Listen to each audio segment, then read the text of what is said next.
늦은 밤 모텔 복도에 서서 떨리는 손으로 문고리를 잡았을 때 나는 내 인생이 완전히 무너지는 소리를 들었다. 안에서 들려오는 웃음소리. 그건 내가 12년 동안 사랑했던 남자의 목소리였고 그 옆에서 낄낄대는 여자의 목소리는 내가 지난달 회사 파티에서 봤던 그 대표님 막내딸이었다. 구독과 좋아요는 영상 제작에 큰 힘이 됩니다. 나는 정아린 37살이다. 남들이 보기엔 나름 성공한 삶을 살고 있다고 말한다. 홈웨어 브랜드를 운영하는 작은 CEO라는 타이틀도 있고 압구정동 아파트에 살면서 외제차도 몰고 다닌다. 하지만 그게 다 무슨 소용일까? 정작 내 남편의 마음은 내 곁에 없었는데. 박준호. 내 남편이자 41세의 대기업 사업 전략팀 팀장이다. 우리는 결혼한 지 12년째였다. 연애 2년, 결혼 12년. 총 14년을 함께 보냈다. 처음 만났을 때 그는 정말 따뜻한 사람이었다. 데이트할 때면 항상 내 가방을 들어줬고 추운 겨울날이면 자기 코트를 벗어서 내 어깨에 걸쳐주곤 했다. 나는 그런 준호가 좋았다. 아니, 사랑했다. 결혼 초반에는 정말 행복했다. 우리는 좁은 원룸에서 시작했지만 둘이 함께라면 뭐든 할 수 있을 것 같았다. 준호는 회사에서 야근을 하고 돌아와도 항상 미소를 잃지 않았고 나는 작은 쇼핑몰을 운영하며 꿈을 키워갔다. 우리는 서로를 응원했고 서로의 성공을 진심으로 축하해줬다. 그런데 언제부터였을까? 준호의 눈빛이 변하기 시작한 건 아마 3년 전쯤이었던 것 같다. 그때 그는 팀장으로 승진했고 나는 브랜드 규모를 키우면서 직원을 5명까지 늘렸다. 겉으로 보기엔 우리 둘 다 잘 나가는 것처럼 보였다. 하지만 뭔가 어긋나기 시작했다. 준호는 점점 더 늦게 집에 들어왔고 주말에도 골프 약속이니 회식이니 하면서 나와 함께 보내는 시간이 줄어들었다. 나는 그게 당연한 거라고 생각했다. 그래, 남편이 승진하면 바빠지는 거 아니겠어? 나도 바쁜데 남편도 바쁜 거지 뭐. 그렇게 스스로를 위로하면서 그냥 넘어갔다. 하지만 속으로는 불안했다. 왠지 모르게 준호가 멀어지는 것 같았다. 그러던 어느 날 저녁 준호가 평소보다 더 늦게 들어왔다. 새벽 2시쯤이었을 거다. 나는 거실 소파에서 졸다가 문 여는 소리에 깼다. 준호는 술에 취한 듯 비틀거리며 들어왔고 나는 물 한 잔을 따라서 건넸다. 오늘 회식했어? 응. 팀 회식. 그래. 힘들었겠다. 씻고 자. 그때 준호의 셔츠 깃에서 낯선 향수 냄새가 났다. 나는 순간 멈칫했지만 아무 말도 하지 않았다. 아니, 하지 못했다. 그냥 모른 척하는 게 편했다. 그 순간을 마주하는 게 두려웠다. 하지만 그 이후로 이상한 일들이 계속 생겼다. 준호의 핸드폰이 자꾸 울렸고 그는 항상 화장실에 들어가서 통화를 했다. 주말에는 갑자기 급한 프로젝트가 생겼다며 회사에 나갔다. 심지어 기념일도 잊어버렸다. 우리 결혼 기념일을 12년 동안 한 번도 잊은 적이 없었는데 나는 속으로 생각했다. 설마 그럴 리가 없어. 준호는 그런 사람이 아니야. 하지만 내 안에 또 다른 목소리가 속삭였다. 정말 그럴까? 넌 진짜 준호를 알고 있는 거야? 그날은 목요일 오후였다. 나는 회사 일을 일찍 마치고 집으로 돌아왔다. 요즘 준호가 너무 멀게 느껴져서 오늘은 일찍 들어와서 맛있는 저녁이라도 해주고 싶었다. 그래, 내가 너무 일에만 매달려서 준호를 소홀히 한 건 아닐까 하는 생각도 들었다. 그래서 마트에 들러서 준호가 좋아하는 갈비찜 재료를 샀다. 집에 도착해서 현관문을 열었는데 거실 소파에 준호의 재킷이 놓여 있었다. 이상했다. 분명 오늘 아침에 출근할 때 입고 나갔던 재킷인데. 나는 재킷을 집어들었고 그때 주머니에서 무언가가 바닥으로 떨어졌다. 영수증이었다. 나는 그걸 주워서 펼쳐봤다. 모텔 영수증. 그것도 강남에 있는 러브호텔. 날짜는 지난주 금요일. 그날 준호는 팀 회식이 있다고 했었다. 새벽 3시에 들어왔었다. 손이 떨렸다. 심장이 미친 듯이 뛰었다. 나는 그 영수증을 들고 한참을 멍하니 서 있었다. 속으로 생각했다. 이게 뭐지? 이건 아니야. 뭔가 오해일 거야. 그래, 오해. 준호가 회식 후에 너무 취해서 다른 팀원들이랑 쉬러 들어간 거겠지. 하지만 내 손은 계속 떨렸다. 이성적으로는 그렇게 생각하려 했지만 감정은 이미 다른 곳으로 치닫고 있었다. 나는 영수증을 다시 재킷 주머니에 넣고 부엌으로 가서 갈비찜 준비를 시작했다. 하지만 손에 힘이 들어가지 않았다. 칼질을 하다가 손가락을 베일 뻔했다. 진정해, 정아린. 아직 확실한 건 아니잖아. 그날 저녁 준호가 들어왔을 때 나는 최대한 평온한 척하며 물었다. 여보, 지난주 금요일 회식 어땠어? 준호는 넥타이를 풀며 대수롭지 않게 대답했다. 응, 그냥 그랬지 뭐. 왜? 아니, 너무 늦게 들어와서. 많이 마셨어? 응, 좀 많이 마셨어. 부장님이 계속 따르셔서. 거짓말이었다. 나는 알 수 있었다. 준호는 거짓말을 할 때 눈을 똑바로 마주치지 못한다. 그리고 자꾸 목을 긁는다. 지금 딱 그러고 있었다. 그래. 힘들었겠다. 나는 더 이상 아무 말도 하지 않았다. 속으로 생각했다. 이건 시작일 뿐이야. 나는 더 확실한 증거가 필요해. 그 후로 나는 준호를 관찰하기 시작했다. 아침에 출근할 때 그의 표정, 저녁에 돌아올 때의 분위기, 핸드폰을 보는 빈도, 모든 게 수상했다. 그리고 결정적으로 어느 날 밤 준호가 샤워를 하는 동안 나는 그의 핸드폰을 봤다. 잠금 비밀번호가 바뀌어 있었다. 우리는 결혼 초부터 서로의 핸드폰 비밀번호를 알고 있었다. 숨길 게 없으니까. 그런데 지금 준호의 핸드폰은 내가 아는 비밀번호로 열리지 않았다. 나는 몇 번을 시도했지만 실패했고 결국 포기할 수밖에 없었다. 속으로 생각했다. 왜 비밀번호를 바꾼 거야? 나한테 숨길 게 생긴 거야? 그날 밤 나는 잠을 이룰 수 없었다. 옆에서 자고 있는 준호를 바라보며 수백 가지 생각이 머릿속을 스쳤다. 혹시 정말 바람을 피우는 걸까? 그럴 리 없어. 준호는 그런 사람이 아니야. 우리는 12년을 함께 했잖아. 근데 12년이면 충분히 질릴 수도 있는 시간 아닐까? 다음 날 아침 나는 회사에 가면서도 계속 그 생각뿐이었다. 직원들이 무슨 말을 해도 귀에 들어오지 않았다. 점심시간에 혼자 카페에 앉아 있는데 옆 테이블에서 두 여자가 대화하는 소리가 들렸다. 언니, 그래서 어떻게 했어? 남편 바람 피우는 거 확인했어? 응, 흥신소 통해서. 증거 다 잡았어. 흥신소. 나는 그 단어에 귀가 번쩍 뜨였다. 그래, 흥신소. 거기 가면 확실하게 알 수 있겠지.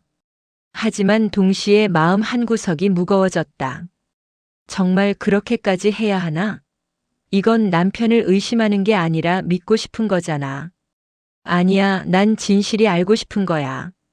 속으로 계속 생각했다. 만약 진짜로 준호가 바람을 피우고 있다면, 그럼 난 어떻게 해야 하지? 이혼? 아니면 눈 감아줘? 아니, 난 그럴 수 없어. 난 그렇게 약한 사람이 아니야. 그날 오후 나는 인터넷으로 흥신소를 검색했다. 여러 곳이 나왔지만 그 중에서도 우리 동네에 있는 한 곳이 눈에 띄었다. 실외 흥신소 마이너스 차도권 대표. 리뷰를 읽어봤는데 다들 칭찬 일색이었다. 정확한 조사, 친절한 상담, 합리적인 가격. 나는 망설이다가 전화를 걸었다. 몇 번의 신호음 끝에 남자의 목소리가 들렸다. 네, 신뢰 흥신소입니다. 저기, 상담 좀 받고 싶은데요. 네, 얼마든지요. 어떤 건으로 상담 원하세요? 남편이 바람 피우는 것 같아서요. 그 말을 하는 순간 눈물이 났다. 내가 이런 전화를 하고 있다는 게 믿기지 않았다. 나 정아린이 남들이 보기엔 완벽한 삶을 사는 것처럼 보이는 내가 지금 흥신소에 전화를 하고 있다니. 일단 직접 만나서 얘기하시죠. 오늘 저녁 6시에 사무실로 오실 수 있으세요? 네. 갈게요. 전화를 끊고 나서 나는 한참을 멍하니 앉아 있었다. 속으로 생각했다. 나 진짜 이러는 거 맞아? 이게 정답일까? 근데 다른 방법이 있나? 그날 저녁 6시 나는 흥신소 사무실 앞에 서 있었다. 낡은 건물 3층에 있는 작은 사무실. 문패에는 신뢰 흥신소라고 적혀 있었다. 나는 심호흡을 하고 초인종을 눌렀다. 들어오세요. 문을 열고 들어가자 40대 중반쯤 되어 보이는 남자가 책상 앞에 앉아 있었다. 차도권 대표였다. 그는 퉁명스러워 보였지만 눈빛은 따뜻했다. 앉으세요. 편하게 얘기하시면 됩니다. 나는 의자에 앉아서 준호에 대한 모든 것을 털어놨다. 영수증, 바뀐 비밀번호, 늦은 귀가, 이상한 향수 냄새, 모든 걸. 말하는 동안 내 목소리는 점점 떨렸고 끝에 가서는 울음이 터져나왔다. 차도권은 조용히 내 이야기를 들어주었다. 그리고 티슈 한 장을 건네며 말했다. 많이 힘드셨겠어요. 그 한마디에 나는 더 울었다. 그래, 힘들었다. 정말 힘들었다. 혼자서 이 모든 걸 견디는 게 너무 힘들었다. 의뢰하시겠어요? 남편분 미행조사. 나는 고개를 끄덕였다. 속으로 생각했다. 이제 진실을 알아야 해. 더 이상 이렇게 불안하게 살 수는 없어. 비용은 700만 원입니다. 일주일 동안 집중 조사하고 증거 자료 다 드릴게요. 700만 원. 적지 않은 돈이었다. 하지만 나는 망설이지 않고 계약서에 사인을 했다. 내 평온을 되찾기 위해서라면, 아니 진실을 알기 위해서라면 그 정도는 투자할 수 있었다. 이 가격이면 무조건 잡습니다. 제가 20년 경력인데 한 번도 놓친 적 없어요. 차도권의 말에는 자신감이 묻어났다. 나는 그의 말을 믿기로 했다. 아니, 믿을 수밖에 없었다. 그날 밤 집으로 돌아오는 길 나는 계속 생각했다. 일주일 후면 모든 게 밝혀지겠지. 그럼 난 어떻게 해야 하지? 만약 정말로 준호가 바람을 피우고 있다면 난 그를 용서할 수 있을까? 아니면 바로 이혼할까? 머릿속이 복잡했다. 하지만 한편으로는 후련했다. 적어도 이제 기다리기만 하는 게 아니라 뭔가 행동을 시작했으니까. 진실이 무엇이든 나는 그걸 마주할 준비가 되어 있었다. 그 후 일주일 동안 나는 평소처럼 생활했다. 회사에 가고 준호에게 밥을 해주고 아무렇지 않은 척했다. 하지만 마음속으로는 계속 차도권의 연락을 기다렸다. 매일 핸드폰을 확인했고 밤마다 잠을 설쳤다. 그리고 마침내 그날이 왔다. 목요일 밤 11시 핸드폰이 울렸다. 차도권이었다. 정아린 씨, 남편분, 모텔 들어갔습니다. 지금 강남 쪽 러브호텔이에요. 주소 보내드릴게요. 오시겠어요? 나는 숨이 막혔다. 온몸이 얼어붙는 것 같았다. 하지만 동시에 묘하게 차분해졌다. 그래, 이제 진실을 마주할 시간이야. 지금 갑니다. 나는 서둘러 옷을 입고 집을 나섰다. 택시를 잡아 타고 차도권이 보낸 주소로 향했다. 차 안에서 나는 계속 생각했다. 누구랑 있을까? 회사 사람? 아니면 다른 여자? 얼마나 오래된 관계일까? 한 달? 1년? 아니면 그 이상? 속으로 생각했다. 정아린, 진정해. 지금은 감정적으로 대응하면 안 돼. 냉정하게 차분하게. 증거를 확보하고 계획대로 움직여. 30분 후 나는 모텔 앞에 도착했다. 차도권이 주차장에서 기다리고 있었다. 정아린 씨 준비되셨어요? 나는 고개를 끄덕였다. 그는 나를 건물 안으로 안내했다. 복도를 따라 걸어가는데 내 심장은 터질 것 같았다. 하지만 발걸음은 멈추지 않았다. 저기 302호입니다. 나는 문 앞에 섰다. 손을 들어 노크하려는 순간 안에서 웃음소리가 들렸다. 준호의 목소리. 그리고 낯선 여자의 목소리. 나는 숨을 깊게 들이마시고 문고리를 잡았다. 문을 열었다. 그 순간을 나는 평생 잊지 못할 것이다. 침대 위에 누워있는 두 사람. 준호와 강서유. 지난달 준호 회사 창립 기념 파티에서 봤던 그 여자. 대표이사가 저희 막내딸입니다라고 소개했던 바로 그 여자. 나는 그 자리에 얼어붙었다. 준호와 서유도 놀란 표정으로 나를 쳐다봤다. 몇 초간의 정적. 그리고 준호가 황급히 옷을 주워 입으며 말했다. 하리나. 이건 뭐? 내 목소리는 생각보다 차갑게 나왔다. 떨릴 줄 알았는데 오히려 너무 차분했다. 속으로 생각했다. 아, 이게 배신당한 사람의 마음이구나. 분노보다는 허탈함이 먼저 오는구나. 서유는 이불로 몸을 가리며 건방지게 말했다. 어머, 부인이시네요. 남편 관리 좀 제대로 하시죠. 그 말에 내 안에 뭔가가 끊어지는 소리가 들렸다. 나는 천천히 침대 쪽으로 걸어갔다. 준호는 내 앞을 막아서며 말했다. 하리나, 진정해. 얘기 좀 하자. 얘기? 무슨 얘기? 나는 준호를 밀쳐냈다. 그리고 서유를 똑바로 쳐다봤다. 29살. 나보다 8살이나 어린 여자. 예쁘장하게 생긴 얼굴에 날씬한 몸매. 하지만 눈빛은 차가웠다. 너 누구야? 강서유요. 대표님 딸이고 준호 오빠 후배예요. 아, 참고로 우리 벌써 6개월째 만나고 있어요. 6개월. 그 말에 나는 비틀거렸다. 6개월이면 작년 여름부터였다. 우리가 제주도 여행 갔던 그때부터? 아니, 그 전부터? 내가 준호를 믿고 있을 때 그는 이미 다른 여자와 침대를 굴렀던 거였다. 6개월. 나는 중얼거렸다. 속으로 생각했다. 6개월 동안 나는 뭐 했지? 매일 아침 밥 차려주고 빨래하고 웃으면서 다녀와 하고 배웅했잖아. 그 시간 동안 준호는 이 여자를 만나고 있었던 거야? 준호가 내 팔을 잡으며 말했다. 하리나, 미안해. 내가 정신이 없어서. 정신이 없어서? 나는 준호의 손을 뿌리쳤다. 그리고 그의 얼굴을 똑바로 쳐다봤다. 14년. 우리가 함께한 시간. 그게 고작 정신이 없어서로 끝나는 거였어? 박준호, 너 지금 진심으로 하는 말이야?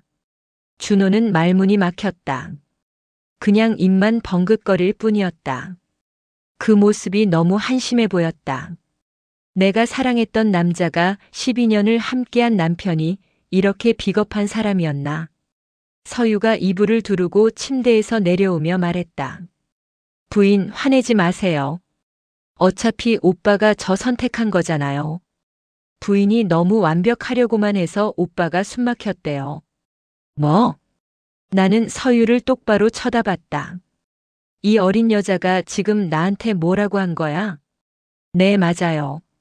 오빠 말로는 부인이 항상 일 얘기만 하고 집안일도 완벽하게 하려고만 하고 그래서 오빠가 편하지 않았대요. 그래서 제가 오빠한테 편안함을 준 거예요. 편안함. 그 단어가 내 가슴을 찔렀다. 나는 준호에게 편안함을 주지 못했던 거야? 내가 완벽하려고 노력한 게 잘못이었던 거야? 속으로 생각했다. 아니야. 이건 변명이야.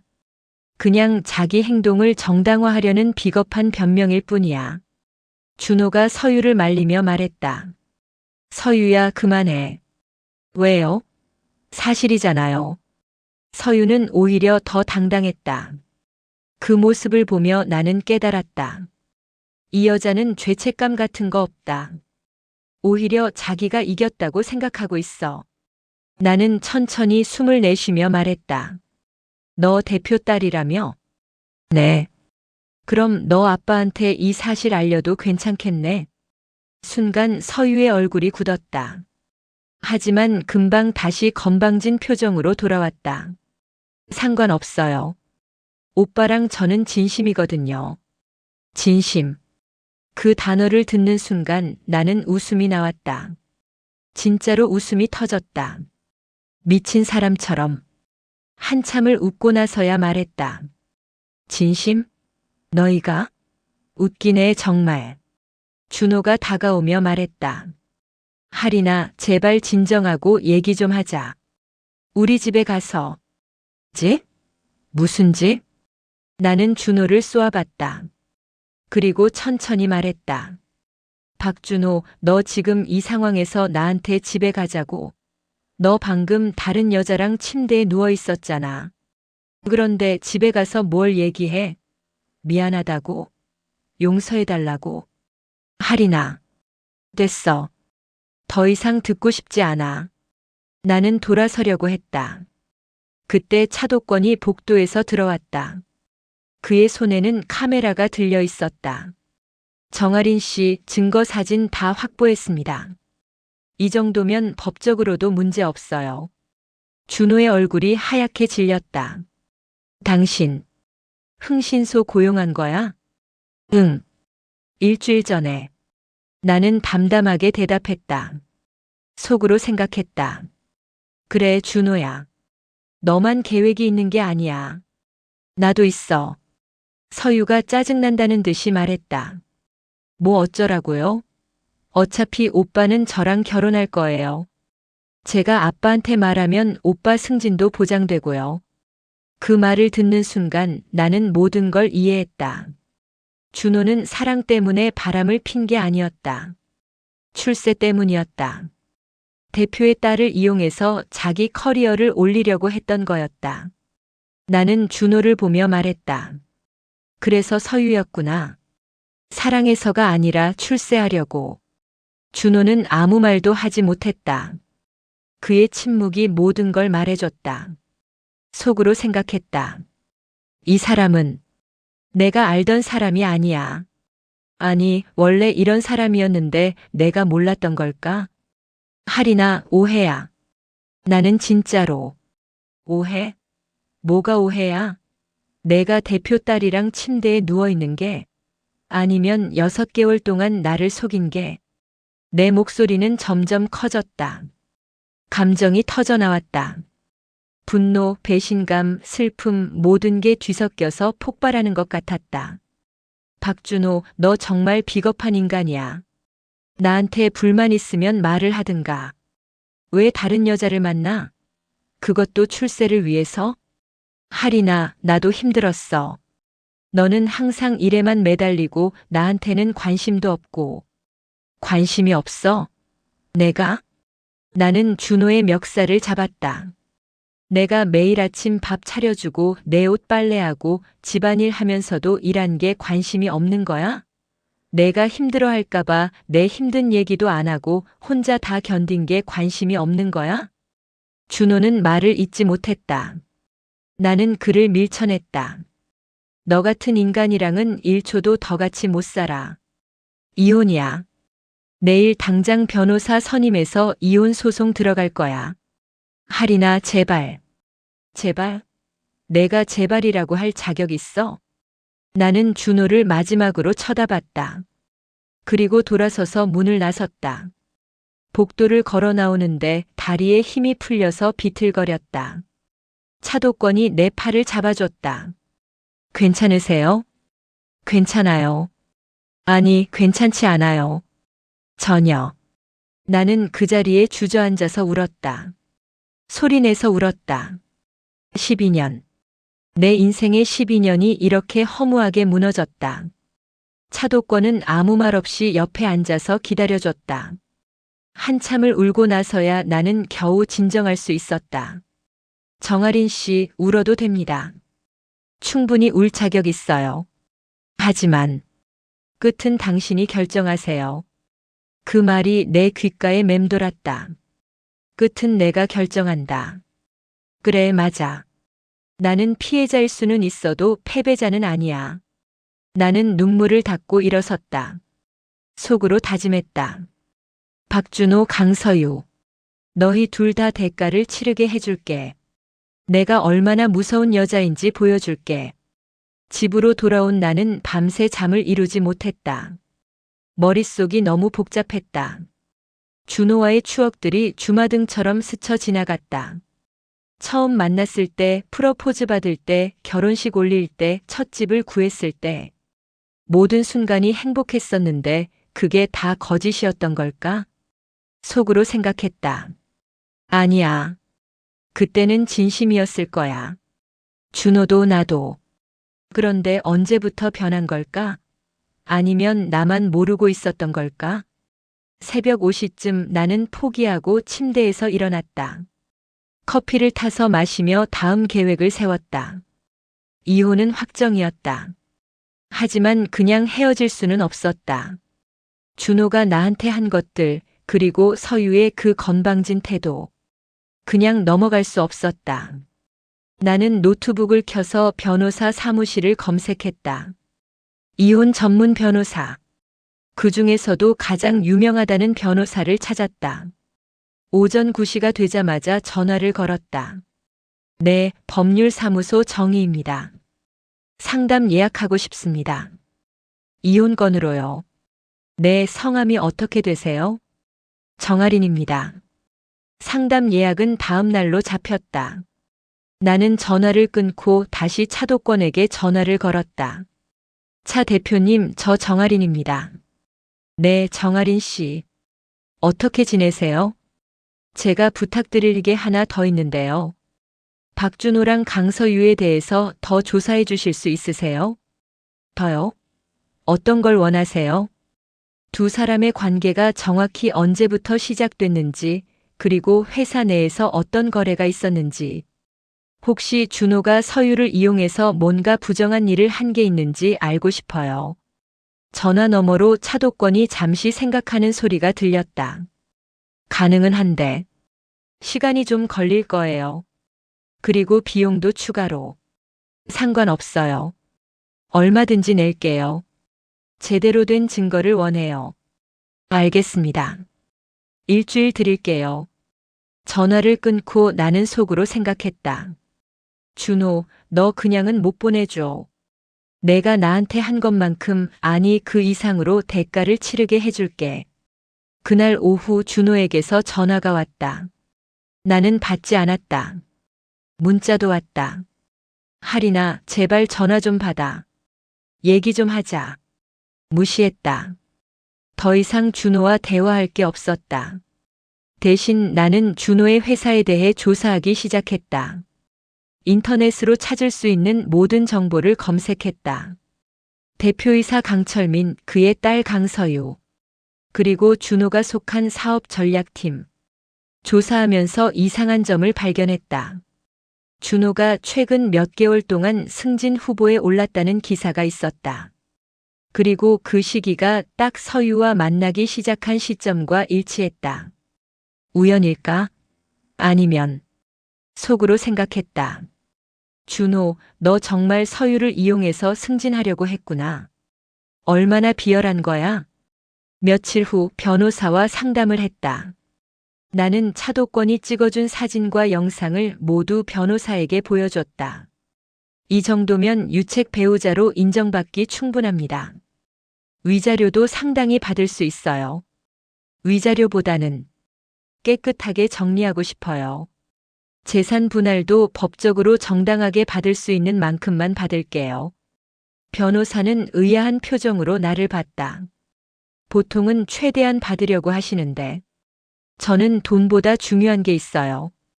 변호사는 고개를 끄덕였다. 알겠습니다. 그럼 이혼 소송 준비 들어가겠습니다. 상담을 마치고 나오는데 핸드폰이 울렸다. 차도권이었다. 정아린 씨, 중요한 정보 찾았어요. 지금 만날 수 있어요? 네, 어디서 만날까요? 제 사무실로 오세요. 지금 바로. 나는 택시를 잡아 타고 차도권의 사무실로 갔다. 그는 책상 위에 두꺼운 파일을 펼쳐놓고 있었다. 앉으세요. 이거 보시죠. 파일을 열어보니 준호와 서유의 관계에 대한 상세한 조사 내용이 담겨 있었다. 그리고 그 안에는 내가 예상하지 못했던 놀라운 내용들이 있었다. 박준호 씨가 강서유 씨와의 관계를 이용해서 회사 내부 기밀을 빼돌렸어요. 여기 이메일 내역 보세요. 차도권이 가리킨 부분을 보니 준호가 서유에게 회사의 중요한 프로젝트 정보를 전달한 흔적이 있었다. 그리고 그 정보는 경쟁사에 넘어갔다. 이게 무슨 산업 스파이죠. 박준호 씨는 강서유 씨를 이용해서 회사 기밀을 빼내고 그걸 경쟁사에 팔았어요. 대가로 승진 보장을 약속받은 거죠. 나는 충격을 받았다.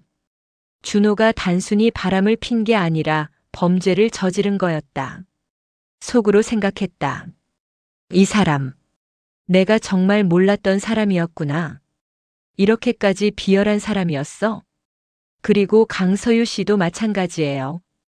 아버지 회사 정보를 준호 씨에게 넘기면서 자기도 뭔가 받아낸 게 있어요. 뭔데요? 해외 명품백. 매달 수천만 원어치씩. 박준호 씨가 사준 거예요. 수천만 원? 나는 어이가 없었다. 준호가 어디서 그런 돈을 구했을까? 우리 집 통장에는 그런 돈이 없었는데. 조사해보니 박준호 씨가 비밀 계좌를 하나 더 만들었더라고요. 거기에 회사에서 받은 뒷돈들을 모아뒀어요. 총 3억 정도 됩니다. 3억. 그 숫자를 들으니 머리가 멍해졌다. 준호가 나 몰래 3억을 숨겨뒀다니. 그리고 이게 제일 중요한데요. 차도권이 또 다른 서류를 꺼냈다. 박준호 씨가 최근에 아파트 명의를 본인 명의로 옮기려고 시도했어요. 지금 당신 공동 명의로 되어 있는 집 말이에요. 뭐라고요? 이혼하기 전에 재산을 빼돌리려고 한 거죠. 다행히 아직 진행 중이라 막을 수 있어요. 나는 손이 떨렸다. 분노가 치밀어 올랐다. 준호는 단순히 바람을 핀 게 아니라 나를 완전히 속이고 배신한 거였다. 속으로 생각했다. 박준호, 너 정말 끝까지 가는구나. 좋아, 그럼 나도 끝까지 가줄게. 차 대표님, 이 모든 증거들 회사 대표한테 넘길 수 있을까요? 차도권이 고개를 끄덕였다. 가능하죠. 하지만 그러면 박준호 씨는 회사에서 쫓겨날 뿐만 아니라 형사처벌까지 받을 수 있어요. 상관없어요. 아니, 그래야죠. 그 사람은 대가를 치러야 해요. 나는 단호하게 말했다. 이제 더 이상 물러설 생각이 없었다. 그리고 강서유 씨도 마찬가지예요. 아버지 회사 정보를 빼돌린 거잖아요. 대표님이 아시면 가만히 안 계실 거예요. 네, 그럴 거예요. 특히 대표님이 딸을 많이 아끼시는데 배신당한 걸 아시면. 차도권은 말을 흐렸다. 하지만 나는 알 수 있었다. 서유도 끝장날 거라는 걸. 좋아요. 그럼 이 증거들 정리해서 대표님께 직접 전달할게요. 그런데 정아린 씨 괜찮으세요? 이렇게까지 하면 박준호 씨 인생이 완전히. 그 사람이 내 인생을 무너뜨렸어요. 12년을 함께한 시간을 한순간에 배신했죠. 이제 내 차례예요. 나는 파일을 들고 일어섰다.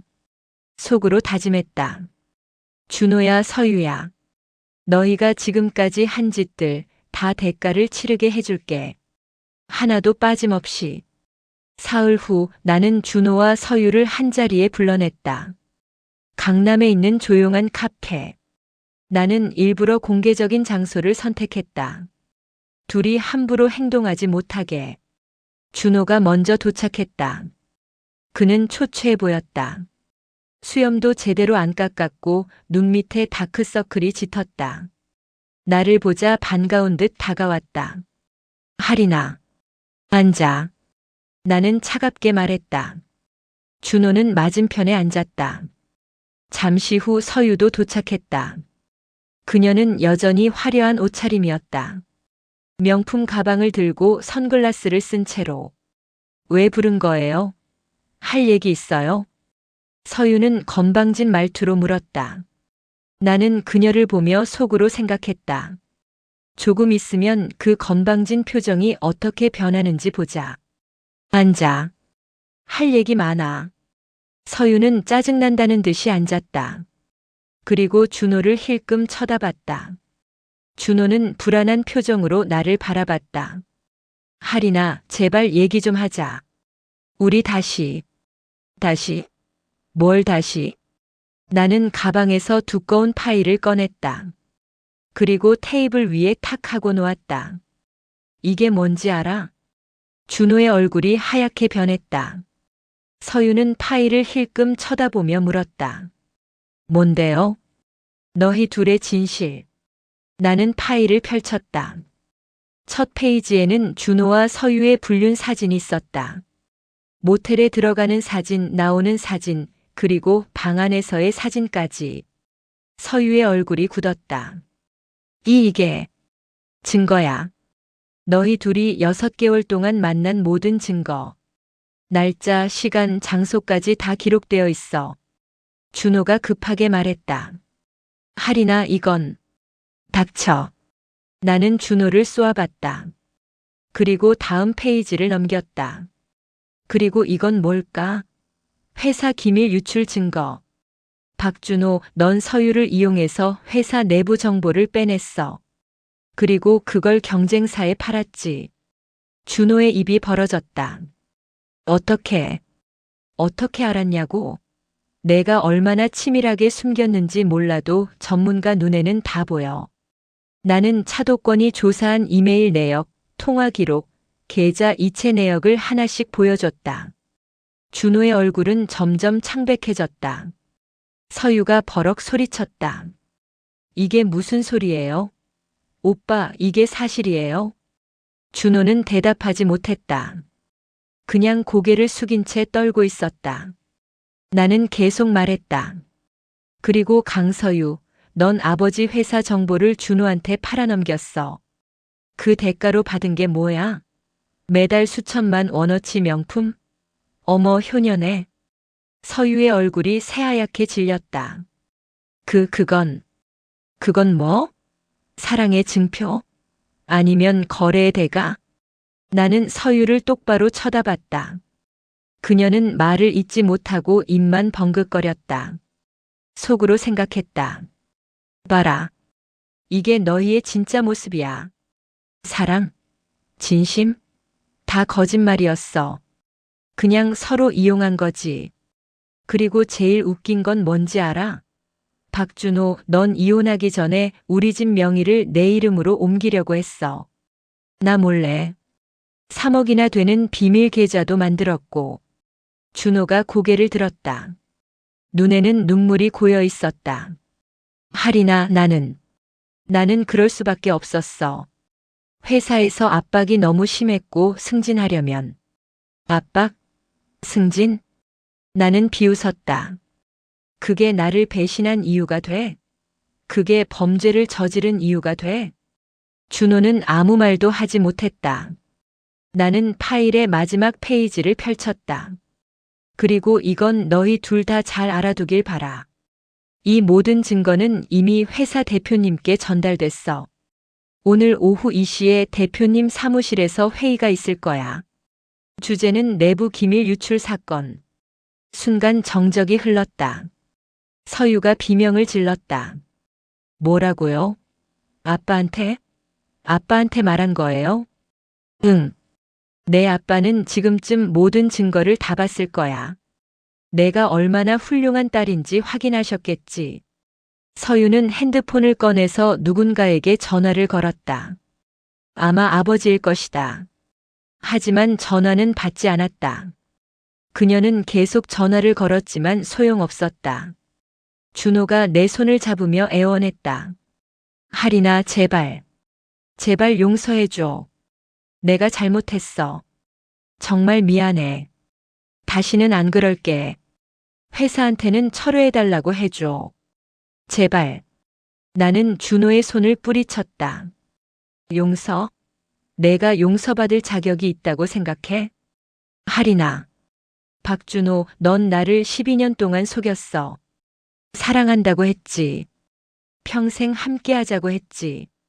근데 그게 다 거짓말이었잖아. 넌 날 이용했고 배신했어. 그리고 이제 와서 용서를 바라. 내 목소리는 떨렸다. 분노 때문인지 슬픔 때문인지 알 수 없었다. 넌 내 인생을 망쳤어. 내가 너한테 바친 시간, 사랑, 믿음, 모든 걸 짓밟았어. 그런데 내가 널 용서해줘야 해. 준호는 울기 시작했다. 진짜 눈물을 흘렸다. 하지만 나는 아무 감정도 느껴지지 않았다. 그냥 한심해 보일 뿐이었다. 속으로 생각했다. 이 사람을 내가 사랑했었나? 이렇게 약하고 비겁한 사람을? 서유가 갑자기 소리쳤다. 다 당신 때문이에요. 당신이 오빠를 제대로 챙기지 않아서 오빠가 날 찾은 거잖아요. 나는 서유를 천천히 돌아봤다. 그리고 차분하게 말했다. 강서유, 넌 지금 내 상황을 이해 못하는 것 같은데 내 아버지가 이 사실을 알았어. 내가 회사 정보를 팔아넘긴 걸. 그게 얼마나 심각한지 알아? 서유의 얼굴에서 혈기가 싹 빠졌다. 아빠는 날 사랑하는데 용서해 주실 거예요. 용서? 내 아버지가 회사보다 널 더 사랑할 거라고 생각해? 회사 기밀을 팔아넘긴 딸을? 서유는 더 이상 말을 잇지 못했다. 그녀도 울기 시작했다. 나는 두 사람을 보며 속으로 생각했다. 이게 너희의 끝이야. 너희가 나한테 한 짓의 대가야. 그때 카페 문이 열리며 차도권이 들어왔다. 그의 손에는 또 다른 서류가 들려 있었다. 정아린 씨, 추가 정보 있어요. 나는 고개를 끄덕이고 차도권이 건넨 서류를 받았다. 펼쳐보니 더 충격적인 내용이 있었다. 박준호 씨, 당신 강서유 씨 말고도 다른 여자가 있었네요. 작년에 만났던 회사 인턴? 준호의 눈이 커졌다. 그건 뭐? 그것도 사랑이었어? 아니면 또 다른 거래? 나는 웃음이 나왔다. 진짜로 이 사람은 끝이 없구나. 서유가 준호를 밀쳤다. 뭐? 다른 여자도 있었어? 오빠, 나한테 날 사랑한다고 했잖아. 서유야, 그건. 닥쳐요. 나도 이용당한 거였어. 서유는 준호를 향해 소리쳤다. 준호는 어쩔 줄 몰라 했다. 나는 그 광경을 보며 속으로 생각했다. 이게 바로 인과응보구나.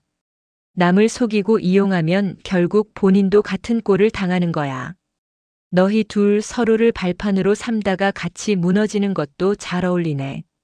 나는 가방을 집어들고 일어났다. 이혼 소송은 다음 주에 시작돼. 변호사가 연락할 거야. 그리고 회사 일은 너희가 알아서 해결해. 준호가 일어나서 내 팔을 잡으려 했다. 하리나, 제발. 나는 그의 손을 피했다. 날 더 이상 건드리지 마. 이제 우리는 남이야. 나는 카페를 나섰다. 뒤에서 준호와 서유가 싸우는 소리가 들렸지만 돌아보지 않았다. 차도권이 따라 나왔다. 괜찮으세요? 네, 괜찮아요. 오히려 후련해요. 속으로 생각했다. 이제 끝이야. 내 인생의 새로운 시작이야. 그날 오후 2시 준호의 회사에서 긴급 이사회가 열렸다. 나는 직접 참석하지 않았지만 차도권을 통해 소식을 들었다. 대표이사 강철민은 준호의 기밀 유출 사실을 알고 경악했다. 그리고 자기 딸 서유가 연루되었다는 사실에 더 큰 충격을 받았다. 이사회는 만장일치로 준호의 즉시 해고를 결정했다. 그리고 형사 고발도 진행하기로 했다. 서유는 아버지에게 쫓겨났다. 강철민은 딸을 더 이상 보지 않겠다고 선언했고 그녀의 모든 카드를 정지시켰다. 서유가 그동안 누렸던 호화로운 생활은 하루아침에 끝났다. 차도권이 전화로 말했다. 박준호 씨 회사에서 쫓겨났어요. 그리고 경찰 조사도 받게 될 거예요. 강서유 씨도 아버지한테 완전히 버림받았고요. 그래요. 나는 담담하게 대답했다. 복수는 달콤하지 않았다. 그냥 당연한 결과일 뿐이었다. 정아린 씨, 이제 어떻게 하실 거예요? 제 인생을 다시 시작할 거예요. 이번에는 진짜로 제 방식대로. 전화를 끊고 나는 창밖을 바라봤다. 서울의 야경이 아름다웠다. 이 도시에서 나는 새로운 삶을 시작할 것이다. 준호 없이, 과거의 아픔 없이. 속으로 생각했다. 정아린, 넌 할 수 있어. 넌 강한 여자야. 이제 진짜 내 인생을 살아가. 6개월이 흘렀다. 이혼은 생각보다 빨리 진행됐다. 준호가 모든 잘못을 인정했고 재판부는 내게 유리한 판결을 내렸다. 재산 분할도 정당하게 받았고 위자료도 받았다. 준호의 비밀 계좌에 있던 3억도 절반은 내 몫이 되었다. 준호는 회사에서 해고된 후 다른 회사에 취직하려 했지만 쉽지 않았다. 기밀 유출로 업계에서 소문이 났기 때문이다. 그는 결국 작은 중소기업에 간신히 취직했다고 들었다. 연봉은 전의 절반도 안 된다고. 서유는 아버지와의 관계가 완전히 틀어졌다. 강철민 대표는 딸을 완전히 부정했고 그녀는 경제적 지원을 전혀 받지 못하게 됐다. 들리는 소문으로는 지금 작은 오피스텔에서 혼자 살며 카페 알바를 한다고 했다. 한때 명품 가방을 들고 다니던 그녀가. 나는 그 소식을 들으며 별다른 감정이 들지 않았다. 동정심도 우월감도 없었다. 그냥 각자의 선택이 각자의 결과를 만든 것뿐이었다. 나는 내 브랜드에 더 집중했다. 이혼 후 오히려 일에 몰입할 수 있었고 브랜드는 빠르게 성장했다. 직원도 5명에서 15명으로 늘었고 매출도 2배 이상 올랐다. 백화점 입점 제의도 여러 곳에서 들어왔다. 무엇보다 나 자신이 변했다. 더 이상 누군가의 아내가 아니라 온전히 나 자신으로 살게 됐다. 아침에 일어나서 커피를 마실 때, 회사에서 직원들과 회의를 할 때, 저녁에 혼자 저녁을 먹을 때도 나는 행복했다. 속으로 생각했다. 이게 진짜 내 삶이구나. 누군가를 위해 사는 게 아니라 나를 위해 사는 살. 어느 가을날 저녁 나는 회사 일을 마치고 혼자 와인바에 갔다. 조용히 와인 한 잔을 마시며 생각에 잠겨 있는데 옆자리에 누군가 앉았다. 정아린 씨, 여기서 뵙네요. 차도권이었다. 차 대표님? 어떻게? 저도 이 와인바 자주 와요. 집이 근처라서. 우리는 자연스럽게 대화를 나눴다. 그동안 어떻게 지냈는지, 사업은 잘 되는지 이런저런 이야기를 했다. 차도권은 여전히 퉁명스러워 보였지만 말투에는 따뜻함이 묻어났다. 그나저나 박준호 씨 소식 들었어요? 네, 들었어요. 중소기업에 다닌다던데요. 어떤 기분이에요? 복수가 성공했는데. 나는 와인잔을 천천히 돌리며 대답했다. 복수. 그렇게 생각하진 않아요. 그냥 각자가 선택한 결과를 받은 것뿐이죠. 차도권이 고개를 끄덕였다. 맞는 말이에요. 그래도 정아린 씨 정말 강하시네요. 보통 사람들은 이런 일 겪으면 한동안 회복 못하는데. 저도 힘들었어요. 밤마다 울었고 후회도 많이 했어요. 근데 어느 순간 깨달았어요. 울고 후회한다고 해서 과거가 바뀌지는 않는다는 걸. 그래서 앞으로 나아간 거군요. 네. 그게 제가 할 수 있는 최선이었어요. 우리는 한동안 침묵 속에서 와인을 마셨다. 그런데 이상하게 그 침묵이 불편하지 않았다. 오히려 편안했다. 차 대표님, 그때 도와주셔서 정말 감사했어요. 대표님 아니었으면 저 아마 진실도 모르고 계속 속았을 거예요. 제 일이었을 뿐이에요. 근데, 정아린 씨. 네. 혹시 다음 주 토요일에 시간 되세요? 같이 저녁이라도. 차도권이 말을 흐렸다. 나는 그를 쳐다봤다. 그의 얼굴이 약간 붉어진 것 같았다. 속으로 생각했다. 이 사람, 혹시 나한테 관심이 있는 건가? 저녁이요? 네. 그냥, 좋은 식당 알아서요. 같이 가면 좋을 것 같아서. 나는 잠시 고민했다. 아직 이혼한 지 6개월밖에 안 됐다.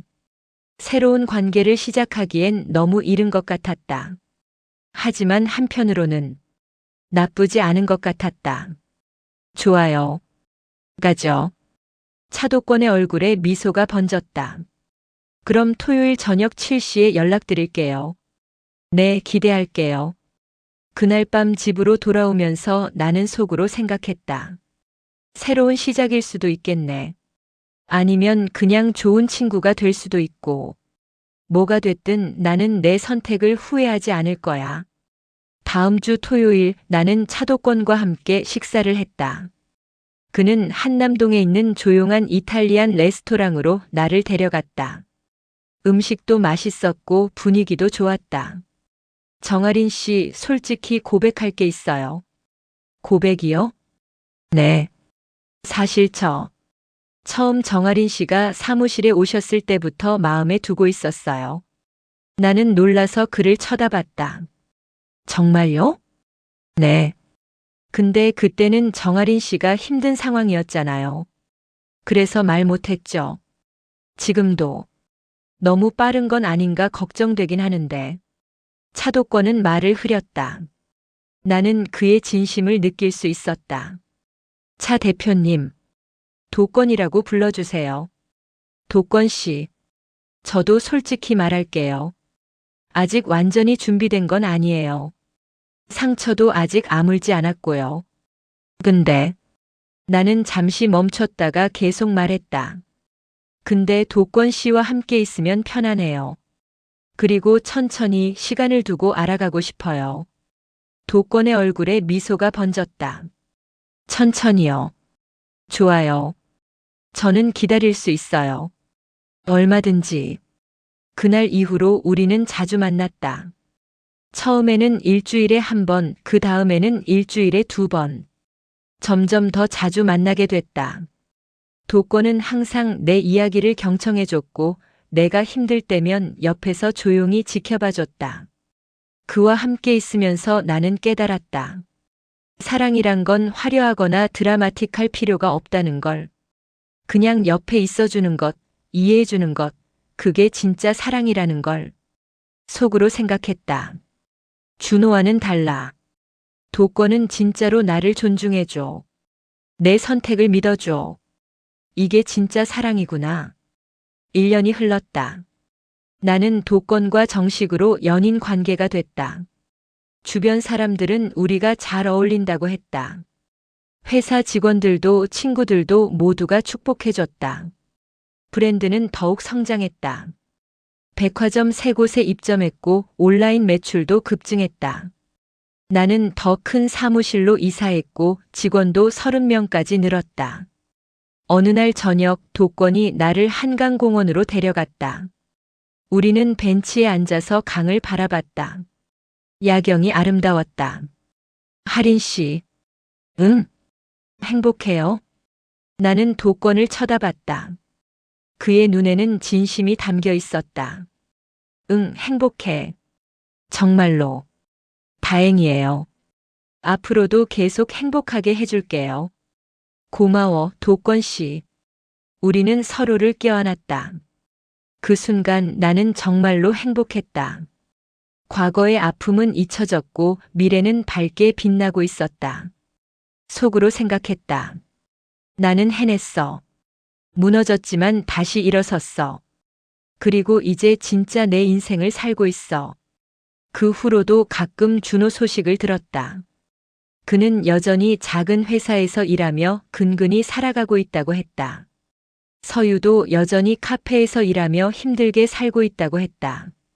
나는 그들을 위해 기도했다. 미움이나 원망이 아니라 진심으로. 그들도 언젠가는 자기 잘못을 깨닫고 새로운 삶을 살 수 있기를 바랐다. 어느 봄날 나는 회사에서 새로운 컬렉션을 준비하고 있었다. 주제는 새로운 시작. 인생에서 두 번째 기회를 맞이한 여성들을 위한 컬렉션이었다. 디자인 회의를 하는데 한 직원이 물었다. 대표님, 이 컬렉션 이름은 뭐로 할까요? 나는 잠시 생각하다가 대답했다. 피닉스. 재에서 다시 태어나는 불사조처럼. 직원들이 박수를 쳤다. 나는 미소를 지으며 속으로 생각했다. 그래, 나는 피닉스야. 무너졌지만 다시 일어섰어. 그리고 이제 더 강하고 아름답게 날아오르고 있어. 그날 저녁 도권과 함께 저녁을 먹으며 나는 그에게 말했다. 도권 씨, 고마워요. 내가 다시 일어설 수 있게 도와줘서. 할인 씨가 스스로 일어선 거예요. 저는 그냥 옆에서 지켜본 것뿐이에요. 아니에요. 도권 씨가 없었으면 저 못했을 거예요. 도권이 내 손을 잡았다. 할인 씨, 우리 앞으로도 계속 함께 걸어가요. 어떤 일이 있어도. 응, 함께 가자. 우리는 서로를 보며 미소 지었다. 그 순간 나는 확신했다. 내 인생의 새로운 챕터가 시작됐다는 걸. 그리고 이번에는 진짜 행복한 챕터가 될 거라는 걸. 밤거리를 걸으며 나는 하늘을 올려다봤다. 별들이 반짝이고 있었다.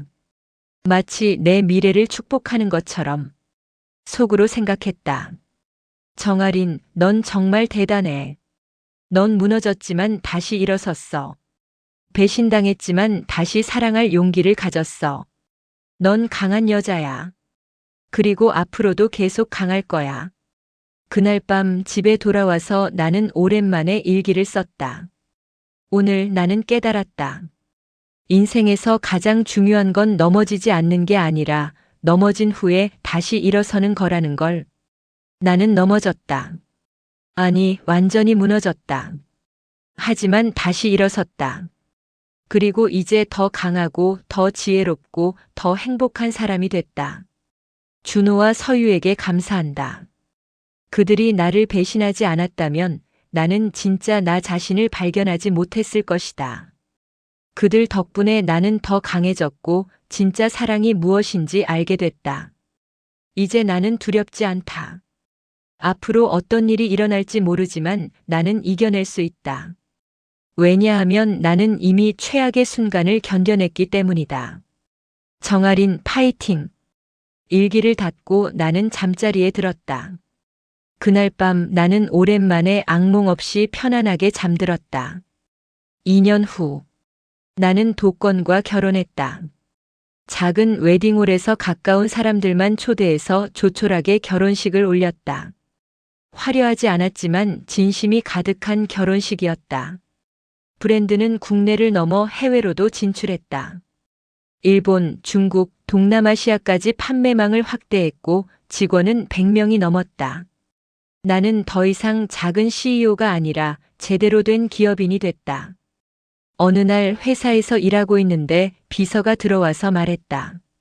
대표님, 박준호 씨라는 분이 로비에서 기다리고 계십니다. 나는 잠시 멈칫했다. 준호. 2년 만에 듣는 이름이었다. 들여보내세요. 잠시 후 문이 열리며 준호가 들어왔다. 그는 많이 늙어 보였다.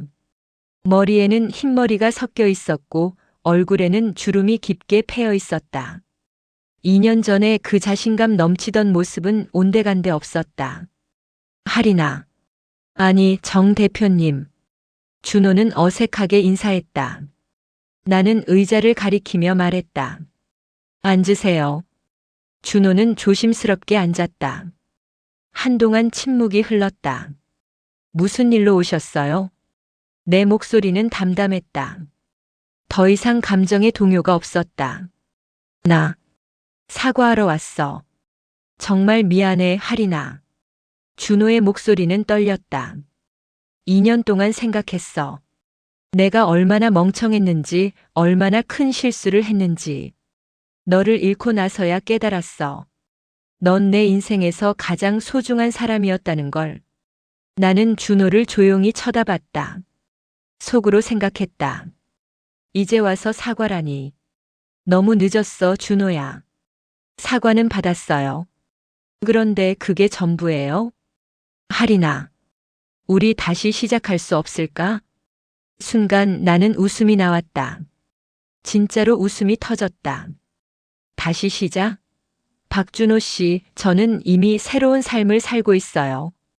행복하게요. 나도 알아. 내가 재혼했다는 것도 알아. 근데 나는, 박준호 씨, 나는 준호의 말을 끊었다. 저는 당신을 용서했어요. 진심으로. 당신이 저한테 한 짓들 다 용서했어요. 근데 그게 다시 시작하는 걸 의미하진 않아요.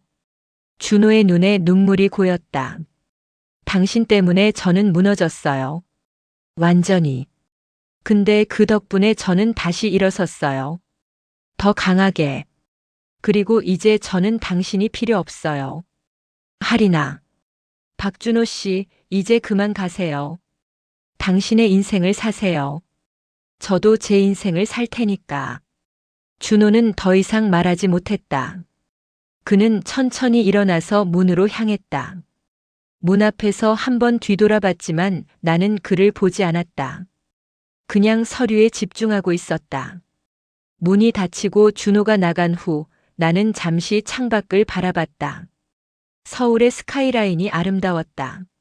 나는 이 도시에서, 이 세상에서 내 자리를 찾았다. 속으로 생각했다. 안녕, 박준호. 이제 진짜로 안녕이야. 좋은 인생 살아. 그날 저녁 집으로 돌아온 나는 도권에게 준호가 왔었다는 얘기를 했다. 어떻게 했어요? 보냈어요. 이제 끝이라고 말하고. 도권이 나를 껴안았다. 잘했어요. 하린 씨는 정말 강한 사람이에요. 도권 씨 덕분이에요. 아니에요. 하린 씨 스스로 강해진 거예요. 우리는 서로를 보며 미소 지었다. 그 순간 나는 정말로 모든 게 끝났다는 걸 느꼈다. 과거는 과거일 뿐 더 이상 나를 붙잡지 못한다. 5년 후. 나는 지금 40대 중반이다. 회사는 더욱 성장했고 나는 업계에서 존경받는 CEO가 됐다. 각종 시상식에서 상도 받았고 강연 요청도 많이 들어온다. 도권과의 사이에서 딸도 하나 낳았다. 이름은 서연이. 지금 3살이다. 매일 아침 서연이의 웃음소리로 하루를 시작한다. 이보다 행복할 수 없다. 어느 날 나는 여성 기업인 대상을 받았다. 시상식장에는 수백 명의 사람들이 모였고 카메라 플래시가 터졌다. 나는 무대에 올라가서 트로피를 받았다. 수상 소감 한 말씀 부탁드립니다. 나는 마이크 앞에 섰다. 객석을 바라봤다. 맨 앞줄에 도권이 앉아서 미소 짓고 있었다. 저는 오늘 이 자리에 서기까지 많은 어려움이 있었습니다. 인생의 밑바닥까지 떨어졌던 순간도 있었죠. 하지만 그 순간들이 저를 더 강하게 만들었습니다. 나는 잠시 멈췄다가 계속 말했다. 인생에서 중요한 건 넘어지지 않는 게 아니라 넘어진 후에 어떻게 일어서느냐입니다. 저는 넘어졌습니다. 완전히 무너졌습니다. 하지만 다시 일어섰습니다. 그리고 이제 여기 서 있습니다. 객석에서 박수가 터져 나왔다. 오늘 이 상을 받으며 저는 생각합니다. 이건 제 상이 아니라 저와 함께 싸워준 모든 분들의 상이라고. 저를 믿어준 직원들, 저를 응원해준 가족들, 그리고 저 자신에게도 감사합니다. 더 큰 박수가 쏟아졌다. 나는 트로피를 들어 올리며 미소 지었다. 시상식이 끝나고 도권이 다가왔다. 축하해요, 하린 씨. 정말 자랑스러워요. 고마워요, 도권 씨. 당신이 없었다면 불가능했을 거예요. 아니에요. 하린 씨가 해낸 거예요. 우리는 손을 잡고 시상식장을 나섰다. 밖에는 기자들이 기다리고 있었다. 정아린 대표님, 성공의 비결이 뭔가요? 나는 잠시 생각하다가 대답했다. 포기하지 않는 것, 그리고 자기 자신을 믿는 것입니다. 앞으로의 계획은요? 계속 성장하고 더 많은 여성들에게 영감을 주고 싶습니다. 누구든 다시 시작할 수 있다는 것을 보여주고 싶어요. 기자들이 계속 질문했지만 나는 정중히 사양하고 자리를 떠났다. 도권과 함께 차에 올랐다. 피곤하죠? 집 가서 쉬어요. 응, 집 가자. 서연이가 보고 싶어. 차가 출발했다. 창밖으로 서울의 야경이 스쳐 지나갔다. 나는 그 풍경을 보며 속으로 생각했다. 나는 해냈어. 정말로 해냈어. 무너졌던 그 자리에서 다시 일어나서 여기까지 왔어. 이제 나는 두렵지 않아. 어떤 일이 와도 이겨낼 수 있어. 집에 도착하자 서연이가 뛰어나왔다. 엄마, 엄마. 나는 서연이를 안아 올렸다. 우리 서연이 엄마 보고 싶었어? 응. 엄마 오늘 예뻐. 그래. 고마워 우리 딸. 나는 서연이를 안고 거실로 들어갔다. 도권이 뒤따라 들어오며 말했다. 저녁 뭐 먹을까요? 오늘은 특별한 날이니까 치킨 시켜 먹자. 좋아요. 우리 가족은 소파에 모여 앉아서 치킨을 먹으며 하루를 마무리했다. TV에서는 오늘 시상식 뉴스가 나오고 있었다. 나의 수상 소감 장면이 나왔다. 서연이가 TV를 가리키며 말했다. 엄마다. 엄마. 응, 엄마야. 엄마 멋있어. 나는 서연이를 껴안으며 웃었다. 도권도 우리를 보며 미소 지었다. 그날 밤 서연이를 재우고 나서 나는 발코니에 나가서 하늘을 올려다봤다. 별들이 반짝이고 있었다. 나는 깊은 숨을 들이마셨다. 정아린, 넌 정말 멀리 왔어. 그 어두웠던 밤들을 지나서 여기까지 왔어. 이제 내 앞에는 밝은 미래만 펼쳐져 있어. 계속 전진해. 멈추지 마. 도권이 나와서 내 어깨에 담요를 걸쳐줬다. 추워요. 감기 걸려요. 고마워.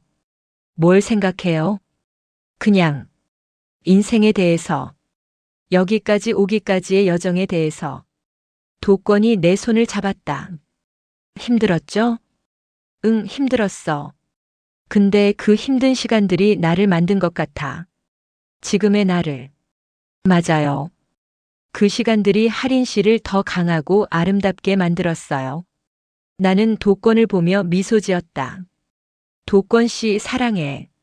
나도 사랑해요, 하린 씨.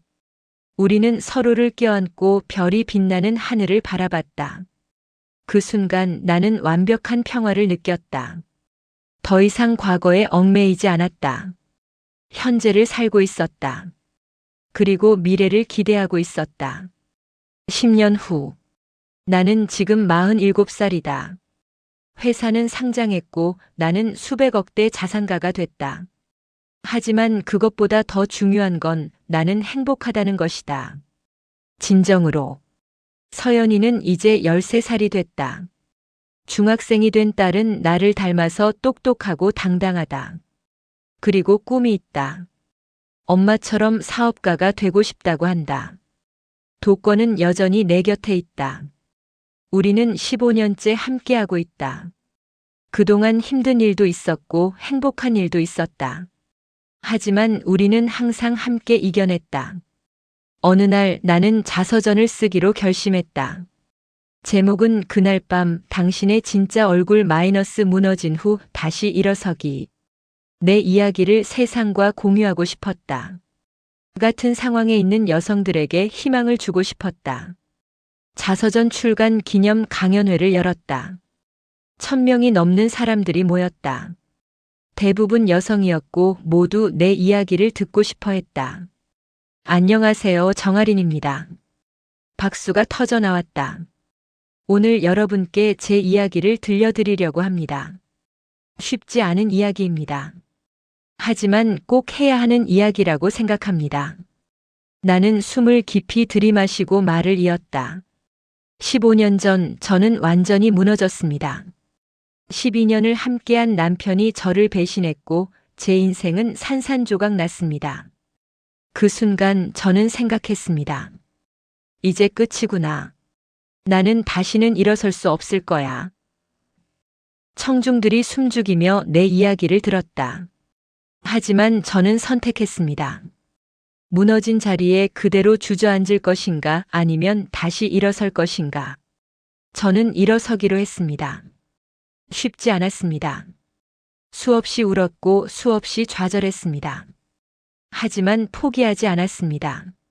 나는 청중들을 하나하나 보며 말했다. 여러분, 인생은 우리를 수없이 넘어뜨립니다. 때로는 정말 가혹하게. 하지만 그게 끝이 아닙니다. 진짜 중요한 건 그 다음입니다. 넘어진 후에 어떻게 하느냐가 우리의 인생을 결정합니다. 박수가 쏟아졌다. 저는 오늘 여러분께 말씀드립니다. 포기하지 마세요. 아무리 어두운 밤도 끝이 있습니다. 아무리 깊은 상처도 아뭅니다. 시간이 걸리더라도 반드시 나아집니다. 더 큰 박수가 터져 나왔다. 몇몇 사람들은 눈물을 흘리고 있었다. 강연이 끝나고 많은 사람들이 다가와서 악수를 청했다. 그들은 내게 감사하다고 말했다. 희망을 줘서 감사하다고. 나는 그들 한 명 한 명과 악수하며 생각했다. 이게 내가 해야 할 일이구나. 내 상처를 통해서 다른 사람들에게 희망을 주는 것. 그날 밤 모텔 복도에서 떨리는 손으로 문을 열었을 때 나는 내 인생이 끝났다고 생각했다. 하지만 그건 끝이 아니었다. 새로운 시작이었다. 무너지고 배신당하고 상처받았지만 나는 다시 일어섰다. 더 강하게, 더 당당하게. 지금 나는 알고 있다. 인생에서 가장 아름다운 순간은 무너진 후 다시 일어서는 순간이라는 것을. 가장 빛나는 사람은 어둠을 이겨낸 사람이라는 것을. 가장 강한 사람은 상처를 딛고 일어선 사람이라는 것을. 만약 당신도 지금 어둠 속에 있다면 이것만은 기억하세요. 이건 끝이 아니라 시작입니다. 당신도 다시 일어설 수 있습니다. 반드시 나처럼.